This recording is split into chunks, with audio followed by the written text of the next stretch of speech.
ជីវិតយើងម្នាក់ៗគឺខ្លីណាស់រាល់ពេលដែលយើងជួបបញ្ហាសូមកុំតូចចិត្តឬគិតអវិជ្ជមានពីជីវិតខ្លួនឯងអីតែបិទគ្មាននរណាម្នាក់អាចដើរលើផ្លូវជីវិតដោយរលូនរហូតនោះទេយើងត្រូវរៀនប្រឈមមុខជាមួយបញ្ហាហើយរកផ្លូវដោះស្រាយឲ្យល្អបំផុតតាមដែលយើងអាចធ្វើទៅបានឆ្លងកាត់បញ្ហាកាន់តែច្រើននោះយើងនឹងកាន់តែរឹងមាំ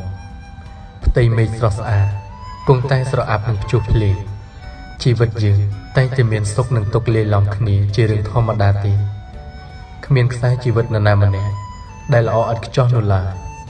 ជីវិតយើងម្នាក់ៗគឺខ្លីណាស់ដូច្នេះបើមានរឿងពិបាកចិត្តចុះតែកុំពិបាកចិត្តយូរពេកយើងត្រូវតែរឹងប៉ឹងទទួលស្គាល់ការពិតនិងចេះពេញចិត្តនឹងទស្សនវិជ្ជានៅតាមផ្លូវទៅកាន់គោលដៅទើបយើងអាចដើរទៅមុខបានយ៉ាងស្ងប់ចិត្តជីវិតមនុស្សយើងមិនអាចមាន10ឆ្នាំច្រើនដងនោះទេជីវិតមួយនេះខ្លីណាស់កុំចំណាយពេលជាមួយមនុស្សអត់ប្រយោជន៍ច្រើនពេករៀនរីករាយនឹងអ្វីដែលខ្លួនមានរីករាយនឹងជោគជ័យរបស់ខ្លួន